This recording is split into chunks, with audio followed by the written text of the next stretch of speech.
Hi, RIT 101 students. Got the floppy hat on. It's like 65 degrees in Bozeman. It's a beautiful sunny day. I got Queenie over here. I don't know if you guys have met Queenie. Have you? I don't think you ever did. Queenie, say hi. Say hi. Say hi to RIT 101. Say how do. Say how do. I'm going to give you a little. You see how white her muzzle is? She's 11 years old now. That's my dog. She's a greyhound. Her name is Queenie. Sometimes I bring... You see how much she likes to be with me? You're free to go. Oh, I just wanted you to see Queenie. Just wanted you to say hi to her. I used to bring her in more often than I have in recent semesters.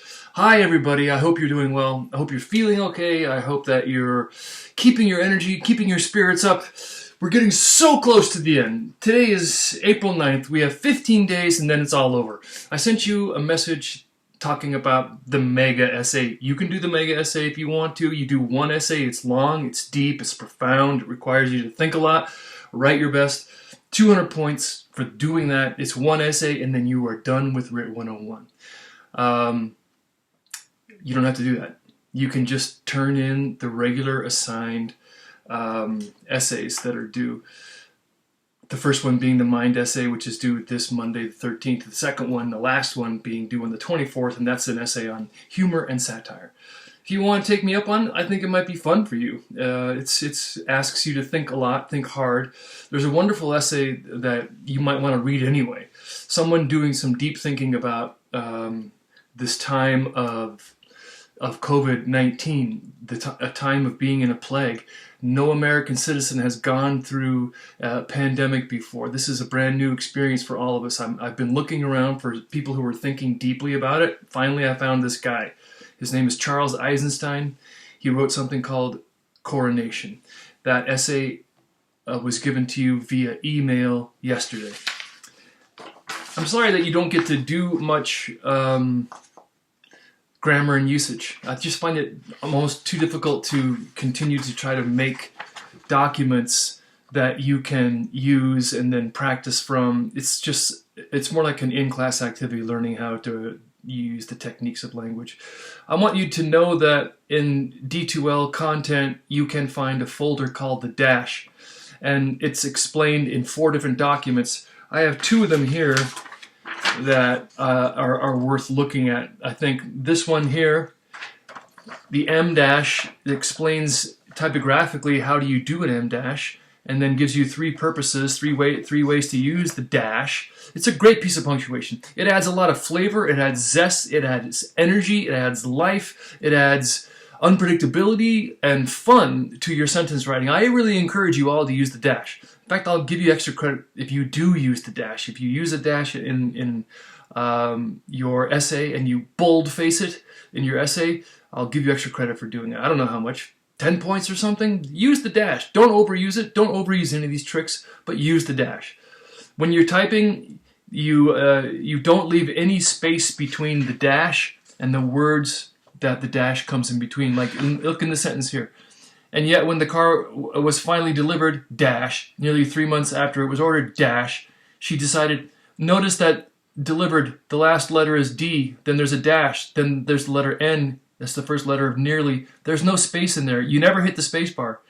You hit, the keyboard shortcut is Shift Option hyphen. Right when you type the letter D and you know you're going to use a dash, put Shift Option hyphen and it will automatically make a dash that's the width of an M. The width of the letter M, that's why it's called an M dash. It's not a hyphen, it's wider than a hyphen. It's about double the width of a hyphen. It's called an M dash. This document gives you 3 different uses for the dash. And then this document actually gives you examples of the dash in play, in sentences. So does the other one. But this is good.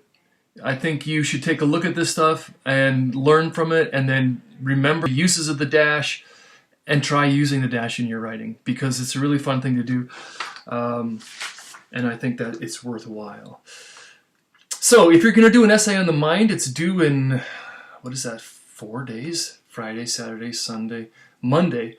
It's due by the end of the day on Monday.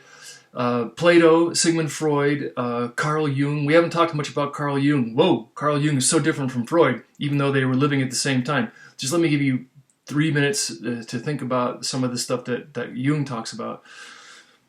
Jung is not like Freud. Freud thought that we all have this penchant, this problem in our lives. We all go through the Oedipus complex, whether you're a girl or a boy. You go through the Oedipus complex, and then you spend your life trying to make sure that you get through it okay, that you progress out of it, that you understand yourself, you make better choices, and you're not so conflicted after having resolved the crisis of the Oedipus complex. And Jung sees life somewhat differently, because Freud basically believes that a lot of people become neurotic in this world, and the best thing that we can do is help them to function. Can't necessarily make people happier, but we can help them to function. Everybody has to deal with their past, and that's the best we can do, is just make sure people can show up to work. He was kind of grim. Carl Jung was a little bit different. He was very hopeful. He believed in life as a kind of a journey. The hero's journey is something that comes out of Carl Jung.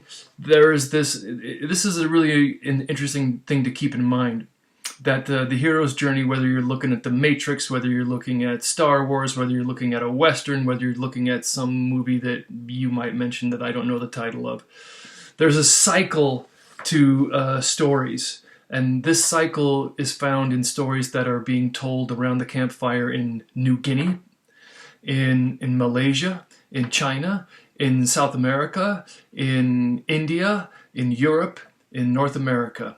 There's just something that you can find universally distributed. All human beings, we tell stories that have certain key moments that go through them all.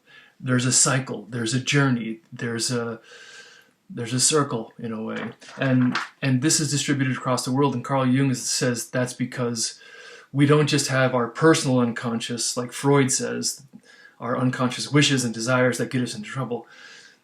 Jung says that we have a collective unconscious, that we're like little bobbers in this ocean of unconscious thought that is like it's an instinctual disposition that we have to make stories that all have the same pattern, to draw art that has certain symbols in it over and over again, because as human beings we have this instinctual life that is bigger than we are. We are just individuals. We are in it. It sort of contains us. That's the collective unconscious. That's what makes Jung so much different from Freud. And he says that the collective unconscious sometimes will come up as images in our dreams, in our fantasies. It'll come up as images that are basically beckoning to us to go on a journey and to understand ourselves better so that we can become whole and happy.